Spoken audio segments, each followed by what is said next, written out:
Welcome back to The Breakdown with me, NLW. It's a daily podcast on macro, Bitcoin, and the big picture power shifts remaking our world. The Breakdown is sponsored by Nexo.io and produced and distributed by CoinDesk. What's going on, guys? It is Sunday, January 17th, and that means it's time for Long Read Sunday. And this one is a doozy. If you're a regular listener, you will have heard me talk about Stoneridge. Stoneridge is a $10 billion asset manager that in 2013-2014 started to find many of their team getting interested in Bitcoin. As they started exploring, learning, and investing, they also saw their clients wanting to get in and get involved with them. They found themselves without tools to really do that, and so they started to build those tools, and eventually this led to them spinning out their own division for Bitcoin custody and institutional investing that's called NYDIG. NYDIG has become one of the quiet giants in the institutional Bitcoin space, with currently more than 4 billion assets under management. NYDIG may best be known so far for facilitating the mass mutual purchase of $100 million of Bitcoin, which is a huge indication to the world of how legitimate this asset had become. This is a company that is moving extremely quickly. This week, they announced the acquisition of Digital Assets Data to build out their data capacity, as well as a partnership with banking tech provider Movin to power a new generation of banks offering white-labeled crypto products. Anyway, their 2020 shareholder letter featured prominently a section on Bitcoin, and this letter has gotten huge notice among the investment community. It discusses their journey with the asset and arguments for it. And even though it's extremely long, I believe it's well worth it. This is written by Stoneridge CEO and co-founder Ross Stevens, and I hope you enjoy it. Shortly before the genius David Foster Wallace died, he delivered a college commencement speech that opens with a beautiful critique of our default setting. There are these two young fish swimming along, and they happen to meet an older fish swimming the other way, who nods at them and says, "Morning, boys, how's the water?" The two young fish swim on for a bit, and then eventually one of them looks over at the other and says, "What's water?" Wallace goes on to teach us that sometimes, quote, the most obvious, most important realities are the ones that are hardest to see. For Americans alive today, one of our what's water questions is what's money? While Wallace asked the graduating seniors that day to think about fish and their relationship with water, I'll ask you to think with me about our own relationship with money, and as Wallace also asked, quote, bracket for just a few minutes your skepticism of the totally obvious, and reconsider, quote, what is real and essential hidden in plain sight all around us all the time. America and sound money. Our country is blessed with limitless natural resources, giant oceans protecting us on the left and the right, and friendly neighbors to the north and south. We've got a military that any other country would trade for theirs, a political class constrained by an ingenious system of checks and balances, and a built-in self-correcting mechanism for free elections. Almost 250 years later, it's easy to forget how uniquely successful the American experiment has been. Unsound money just isn't us, and hyperinflation is something only other people sometimes have, right? Indeed, outside of our incredible country, the world has experienced an astonishing 56 hyperinflations in the last 100 years. This means that in some country somewhere over there, every other year, an innocent population lost their life savings and certainly their dignity, simply because they stored it in the wrong vessel. What will continue to make the US different? What will keep our money secure? Our departure from the gold standard is a recent phenomenon, and the unprecedented money printing by developed nations even more so. Let's explore together whether the soundness of money or lack thereof is one of those, quote, most obvious, most important realities, hardest to see, hidden in plain sight all around us. Quote, the most significant monetary achievement in the history of the world. President Nixon thundered these words on December 18, 1971, in a surprise weekend national address announcing the Smithsonian Agreement. The agreement, following another surprise weekend address earlier that year, the Nixon shock of August 15th, which took the US off the gold standard, replacing it with the fiat standard, i.e. US government paper money or USGPM, coordinated the simultaneous anchoring of each G10 currency to USGPM via fixed exchange rates. Prior to the Nixon shock and the Smithsonian Agreement, and as motivation for them, Nobel Prize winners and politicians were convinced that gold gave no value to US dollars. Rather, US dollars gave value to gold. Thus, the US could safely go off the gold standard, and correspondingly, the G10 could safely peg their currencies to US GPM. Paul Samuelson, Nobel Prize winner, said, "Every expert knows that the popular conception that money has more value if it is exchangeable into gold exactly reverses the true relation. Were it not that gold has some monetary uses, its value would be much less than it is today." Congressman Henry Roos said, When the US government stops wasting our resources by trying to maintain the price of gold, its price will sink to $6 an ounce rather than the current $35 an ounce. In a little over a year, this most significant monetary achievement smashed apart on the rocks of economic reality. Instead of gold crashing to $6 an ounce, by early 1973 it was US GPM that crashed to $125 an ounce, a level unthinkable to Samuelson's every expert and to US congressmen. As US GPM crashed, the G10 began to see the P in US GPM for what it was, and one by one quietly abandoned the agreement. Far from a temporal fluke, in the ensuing 50 years, US GPM has depreciated versus gold at around 8% per year. P, or paper, is P. What is money? Money is and always has been technology.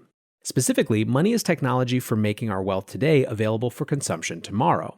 Modern Americans with a what's water mindset about money, virtually all of us, assume there is a sharp line of distinction between what is money and what is not. That's false. Instead, throughout history, various monies have always existed simultaneously along a continuum of soundness, subject to competitive monetary network effects. Sound money, along with language, were the first, and have been forever the most important human networks responsible for human flourishing. Imagine life without them. Money is unique among all the goods we seek because we value money not for its own sake, but rather solely for its prospective exchange utility. That's a fancy way of saying we hope it keeps its value long enough to enable us to trade it in the future for stuff we actually want.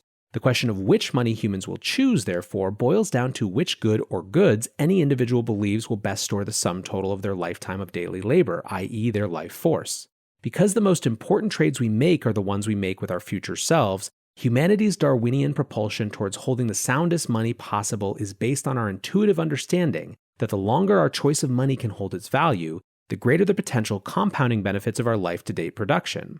Our timeless search for ever sounder money is an individual intuition-based optimization, as unstoppable as evolution, because we instinctively know that our survival is at stake.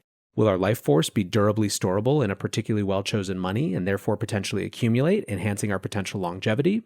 Or will it dissipate no matter how hard we work because we chose the wrong storage vessel, threatening our very lives and those of our progeny? Life, finds a way.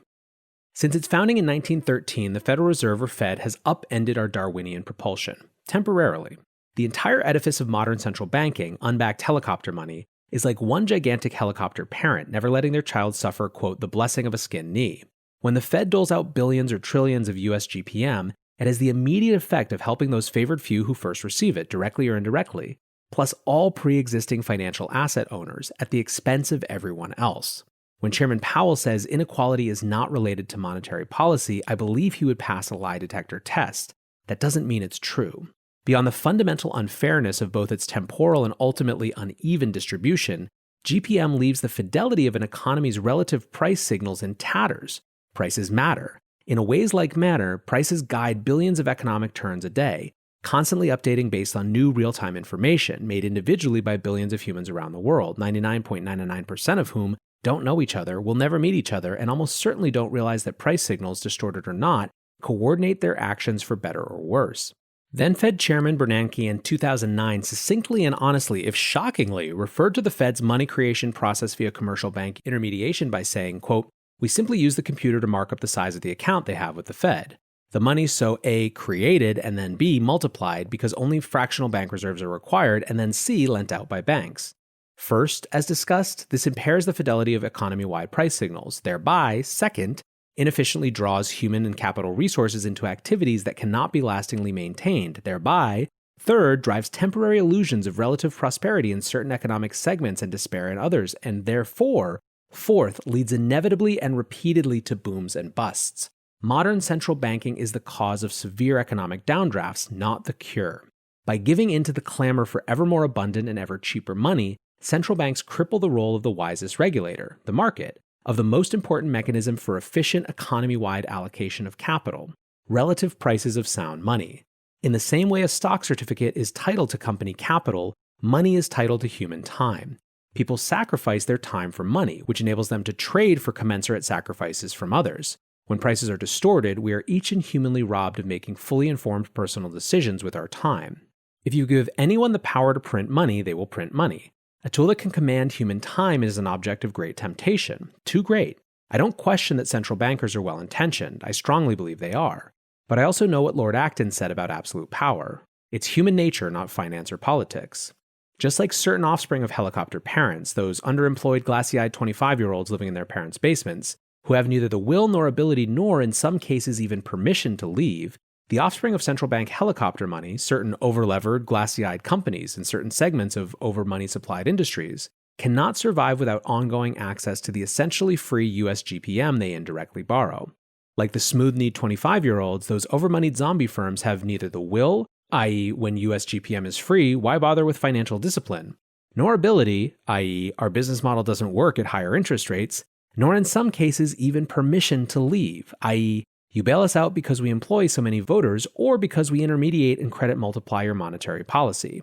US GPM facilitates political concession after concession, stimulating ever new expectations of further bounty, making the process itself self-accelerating. Even those in government who genuinely want to avoid printing paper money and handing it out find it impossible to stop the system. The bottom line, without the rigid barrier of strictly limited funds, that is, with non-scarce money, nothing will stop indefinite growth of government expenditure, untethered to the future generational tax burden it is simultaneously exploding and expropriating. No wonder millennials feel the game is rigged against them. It is. We now exit 2020 with government money printers around the world going burr, cranking out insert country name here GPM by the ton, flying downhill in a nickel a truck with no brakes, temporarily. Any central bank can control the supply of their money. They can't make their people value it. Enter Bitcoin because life finds a way. Darwinian propulsion. At first glance, geography might seem the least dynamic of sciences, rooted in the glacial-paced realities of geology. Today's global data linkages, however, lie blanket-like atop that slower-moving geological layer. They're high-velocity networks a new kind of geography. Mathematicians and data architects call the landscape they represent a topology, that is, any kind of map that can be rearranged due to connection.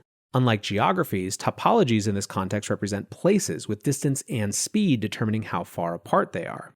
Geographies are constant. Topologies can change in an instant. New York and Tokyo are always 6,731 miles apart. That's geography.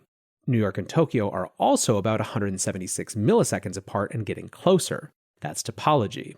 Every new piece of a network, every new platform or protocol has the potential to fundamentally alter how we connect. Something far away, including across national borders, can suddenly be with one innovation right on top of you. Location can become as changeable as the power of, for example, a new network protocol. Locational utility refers to the knotting together of distance and speed such that something becomes more useful or powerful as it's drawn closer by increased connection, even if it remains the same distance away. Just as the early architects of steamships, rails, highways, airlines, and networked computers each wildly underguessed how popular their space-time compression inventions would be, Satoshi Nakamoto could not have possibly imagined how popular, and therefore how powerful, his new protocol-powered monetary topology could be. The network is robust in its unstructured simplicity. In many countries, it is illegal for women to have a bank account, or even work, while the men learn, earn, and create independence for themselves. Trapped in a restrictive, oppressive domestic cage, these women have historically been forced to do as they're told, with no freedom to make a living, develop professional skills, or cultivate a sense of self, let alone create financial independence. Bitcoin is fixing this. Leveraging Bitcoin's growing network and their smartphones, these women can and do find jobs online, secretly for now, and get paid. In Bitcoin, they become copy editors and transcriptionists, they proofread, do data entry, and take surveys. Remotely and quietly, they can do anything that's doable offline. Bitcoin offers them an exit option, an off-ramp. Bitcoin demolishes their cage, today, gradually, tomorrow, suddenly. In the 100-plus countries where our what's water money analogy is as patently obvious to its citizens as it has been utterly invisible to us, primordial forces are being unleashed in a one-way torrent of increasing human liberty, one impoverished caged human at a time. While lurching in fits and starts for now, the power of the movement, because it rides upon and accelerates our Darwinian propulsion towards sound money, and therefore towards survival, is unstoppable. Fate-changing topological shifts, the Arab Spring, Brexit, Bitcoin, can quickly render the powerful weak and the powerless strong. Institutions and ideologies that can deliver space-time compression will grow, thrive, and accelerate. Those that cannot, slowed perhaps by their obsession with control over speed, or perhaps by their skepticism of the totally obvious, will miss the turn. Acknowledging with profound humility that we are only one firm, a major goal of our Bitcoin-focused affiliate is to help America avoid missing the Bitcoin turn. My 4 big Bitcoin aha moments. Bitcoin is a journey, not a destination, and everyone is on their own path. Every morning when I study Bitcoin, I find myself deeper in awe, humbled by the power and potential of its unstructured simplicity. The more I learn about Bitcoin, the more I realize how much there is to know and how much I want to know. There's beauty in Bitcoin. I study Bitcoin standing on the shoulders of giants, pioneers who have come before me and blazed the trail. There have been dozens of moments in my past 8 years of morning study when I had to put the book down or pause the podcast, sitting in stunned silence for a while after reading or hearing something that I knew immediately would change my worldview forever. If you study Bitcoin intensely with humility and are mindful of Wallace's deep wisdom that sometimes the most obvious, most important realities are the ones that are hardest to see, you will end up seeing a lot you can't unsee. I certainly did. The biggest Bitcoin aha moments from the past 8 years of my early morning routine, quite a long list difficult for me to curate to just 4, are below. 1. Stability across time. Gold has been a reliable store of value because of its scarcity and historically low annual supply growth of only 1 to 2% per year. There has never been gold hyperinflation. Indeed, gold has held its value over the centuries, while hundreds of other monies have come and gone. However, gold's supply is not impervious to its demand. If hypothetically gold went up to $100,000 an ounce tomorrow, up more than 50x overnight, we can be sure enormous resources would immediately shift to gold mining, and the miners would find some way, somehow, to accelerate its supply growth, driving its value down. In contrast, there will only ever be 21 million Bitcoin. Bitcoin's annual supply growth, which asymptotically approaches 0 over time, is now down to about 1%, on par with the historical annual growth in the supply of gold. While far from perfect, gold is Bitcoin's closest real-world analogy. However, the ultimate supply of Bitcoin is fundamentally limited by the design of the protocol itself, and cannot be increased regardless of its value or level of demand. Bitcoin is the first store of value in history for which its supply is entirely unaffected by increased demand.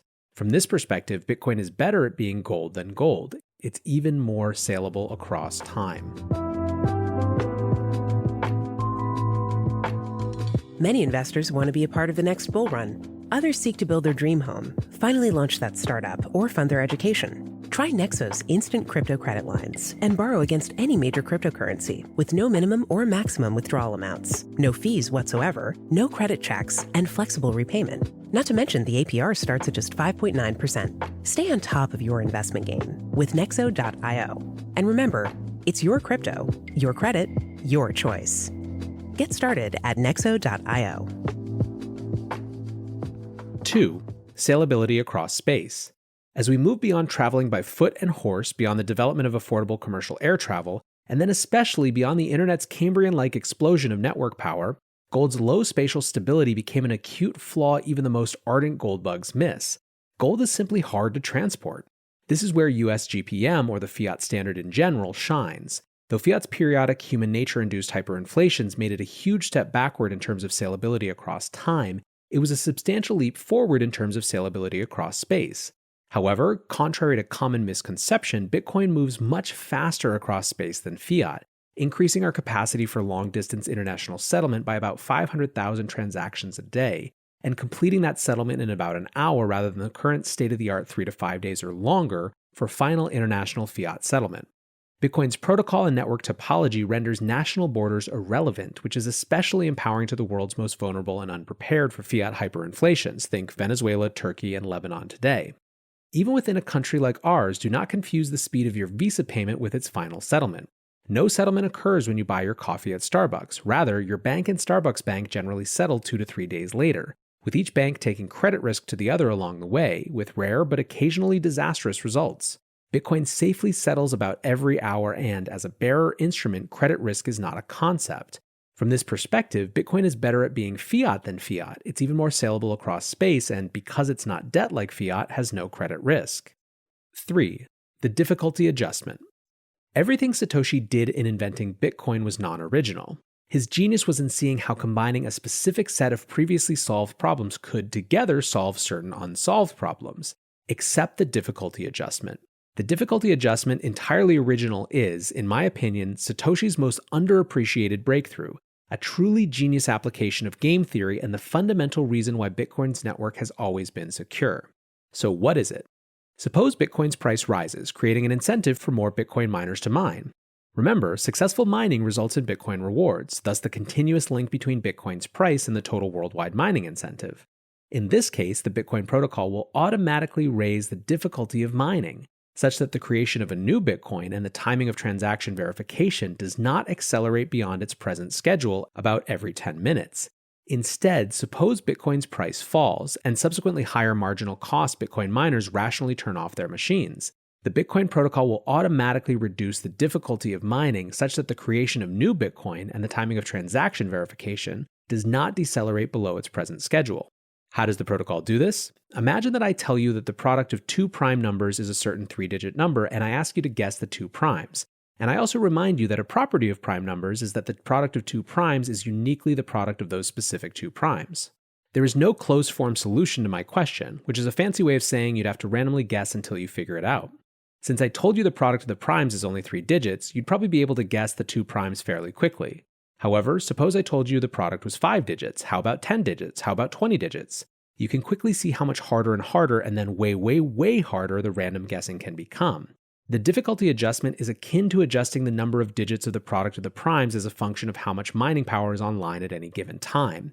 The more miners, the greater the number of digits of the product of the primes. The fewer miners, the smaller the number of digits, such that even if all commercial Bitcoin miners and their combined supercomputing power suddenly went offline overnight, hobbyist mining on laptops at Starbucks would keep the entire global Bitcoin network just as secure. Bottom line, the difficulty adjustment was the missing piece of decades of previous attempts at decentralized electronic money. It ensures that every 10 minutes a new Bitcoin block is rewarded and all transactions in the interim are accurately and immutably verified. It is what drives Bitcoin's saleability across time discussed above, even amidst periods of surging demand for Bitcoin. It is what drives Bitcoin's saleability across time discussed above. Even amidst periods of surging demand for Bitcoin, Bitcoin miners have no ability to mine Bitcoin faster, making unexpected inflation impossible forever. Typical of Satoshi's understated style, the difficulty adjustment was described in just 2 sentences in his original white paper. Quote, "Mining difficulty is determined by a moving average targeting an average number of blocks per hour. If they are generated too fast, the difficulty increases.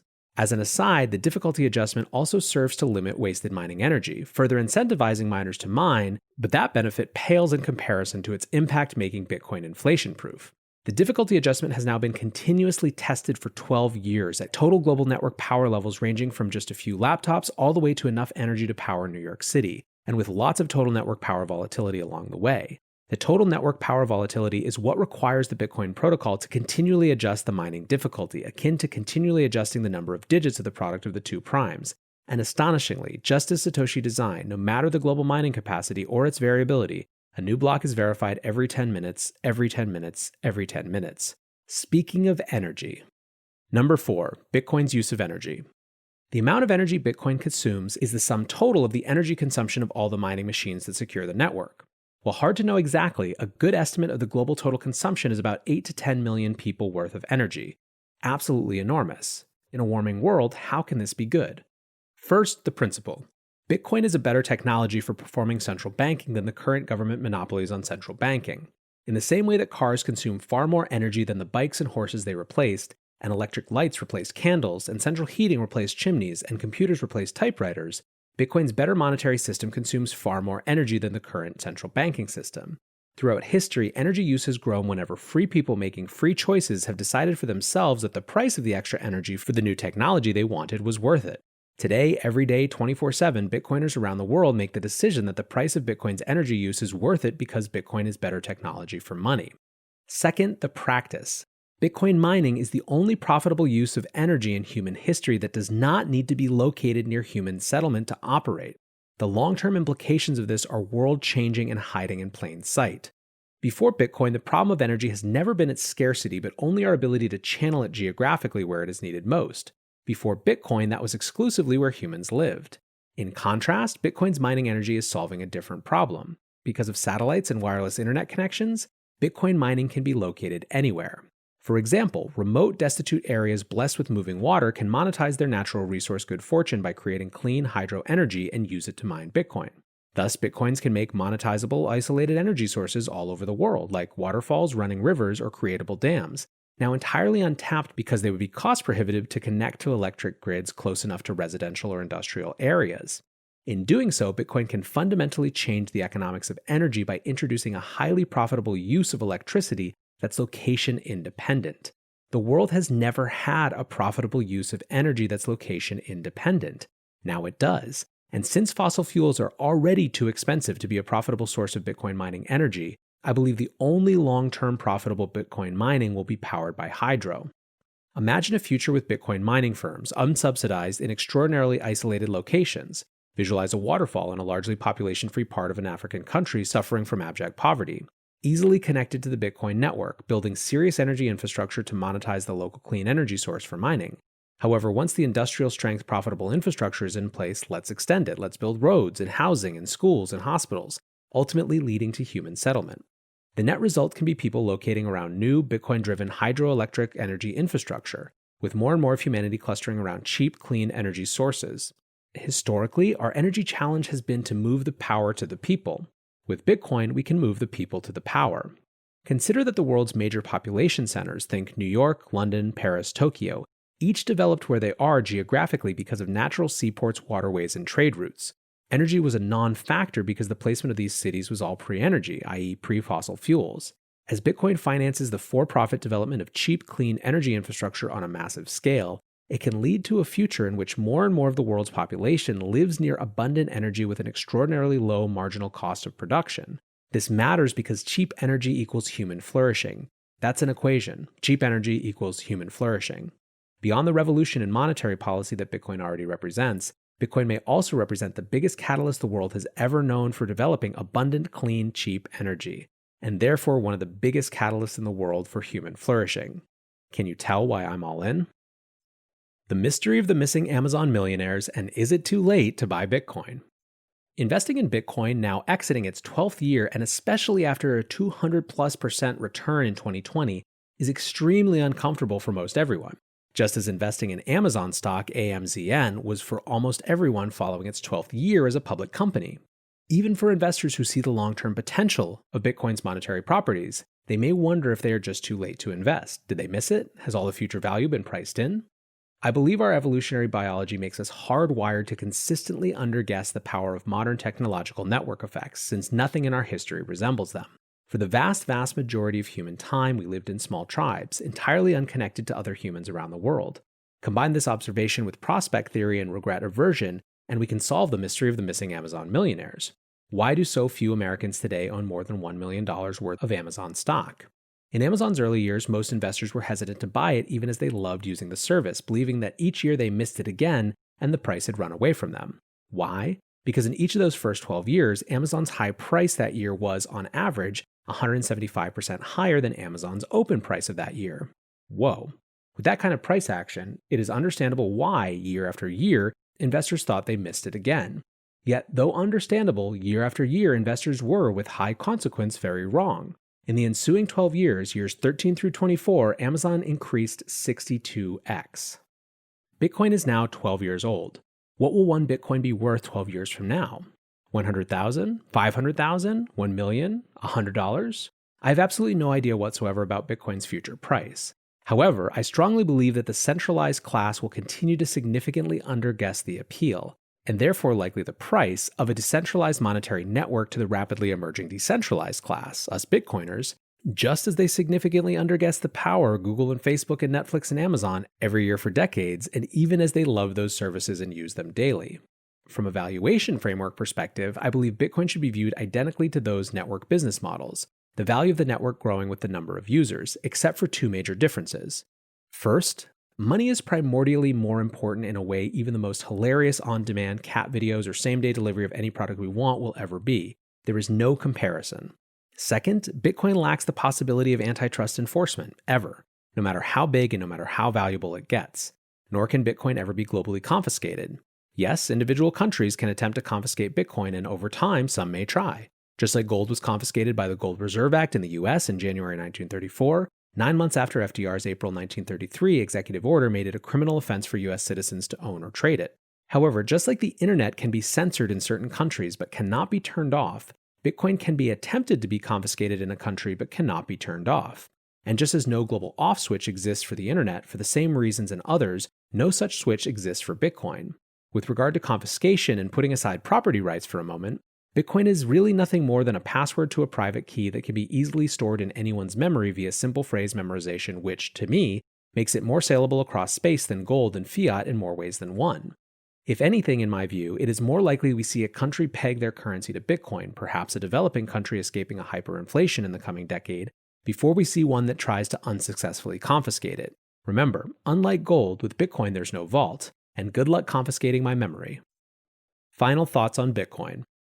The trillions of dollars of central bank-driven low or negatively yielding financial instruments demolish the dreams of savers and retirees, prohibiting an enormously large and growing group of individuals from meeting their retirement wants, wishes, and tragically even needs. Free money has consequences because it is not free. No matter how well-intentioned, runaway global money printing and the resulting financial repression is society's largest global challenge. Regardless of Bitcoin's future ascent or descent, the long-dated monetary liabilities of individual Americans are denominated in US dollars. Tackling our collective, fiat-based societal retirement challenge head-on leads to an interesting and important question. What do you have to believe to be true for Bitcoin to be your vessel for savings? The answer? Point to point, meaning from today until your long-dated liabilities, e.g. your retirement spending, starts coming due, and regardless of US GPM volatility along the way, you only have to believe one thing, that US GPM will depreciate relative to Bitcoin over that time period, as it has 80% in the last 2 years alone. Remember that the most important trades are the ones we make for our future selves, that our search for ever sounder money is an individual intuition-based optimization, and that, instinctively, we know our survival depends on durably storing our life force. In this context, is it any surprise that millennials voting with their dollars, and with more distrust for traditional institutions than their forebears, have already made Bitcoin the millennial savings account? And in this context, is it any surprise that 2 highly rated life and annuity insurers and 2 highly rated property and causality reinsurers, among the most brilliant forward-thinking investors I know, and each, by virtue of their business models, with extraordinarily long-dated US dollar-denominated liabilities, have direct or indirect exposure today to more than $350 million in Bitcoin, all purchased and held through our Bitcoin-focused affiliate? One thing I know for sure, they, and insurers in general, are just getting started. The point of the insight, that only point-to-point US GPM depreciation matters, not volatility, will lead, I believe, to an explosion in Bitcoin-driven financial innovation, including Bitcoin-denominated life insurance for the 30 to 50-year-old crowd, and Bitcoin-denominated annuities for the 50 to 70-year-old crowd. Having a non-zero allocation to Bitcoin-denominated life insurance and annuities may represent our most potent defense against the malevolent consequences of benevolent, well-intentioned past, current, and future central bank activity. Given the potentially revolutionary impact of these products on our great country's retirement crisis, I will be working tirelessly on them. Stay tuned. When the Fed creates $3 trillion in a matter of weeks by pushing a button, it consolidates the power to price and value human time. In our country, humans are not supposed to have that kind of power over other humans. John Adams in 1826 said, "There are 2 ways to enslave a country. One is by the sword, the other is by debt." When a regional Fed president brags in March about having, quote, an infinite amount of cash, he toxically undermines the American virtue of thrift, dangerously decouples risk-taking from the consequences of risk-taking, and epitomizes the influence of absolute centralized power. When Chairman Powell, no matter how well-intentioned, says in June, "We're not even thinking about raising rates," as Stoneridge, we respond, "We're not even thinking about not buying more Bitcoin," and we did. Bitcoin is our peaceful weapon of choice against central bank-driven time theft. However, buying Bitcoin this year wasn't new for us. Bitcoin has been the principal component of our firm's Treasury Reserve strategy since 2017, and many of us have been personally involved since 2013. Like everything we do at Stoneridge, we have skin in the game. The owners of Stoneridge Holdings Group together collectively own more than 40,000 Bitcoin, all purchased and held through our Bitcoin-focused affiliate. Actions speak louder than words. Larry Fink may call Bitcoin an index of money laundering, but I call it an index of money printing. Bitcoin definitely does not care what Larry Fink thinks, and P is P. As long as money printer go burr, I'll keep buying. Perhaps just in time, each US citizen now has a choice. You can stay on the fiat standard, in which some people get to produce unlimited new units of money for free, just not you, or opt into the Bitcoin standard, in which no one gets to do that, including you. With the option now of a monetary system governed by rules instead of rulers, on behalf of myself, my family, and the firms I'm responsible for leading, I've made my choice. At the most superficial level, buying Bitcoin as a portfolio advisor or as a hedge against inflation makes good sense, and I obviously strongly believe that a 0% allocation is the wrong number for every investor. However, Bitcoin is anything but superficial. In a world replete with monetary unfairness, injustice, the institutionalization of moral hazard, and the state's increasing domestication of our individuality, Bitcoin's incorruptible fairness, justice, truth, and beauty represent a beacon for all optimists who seek personal sovereignty, personal improvement, and peace. As the founder of one of the largest Bitcoin-focused firms in the world, I don't mind if you come to Bitcoin for the price. I just hope you stay for the principles. Bitcoin is far more important than a non-zero portfolio allocation.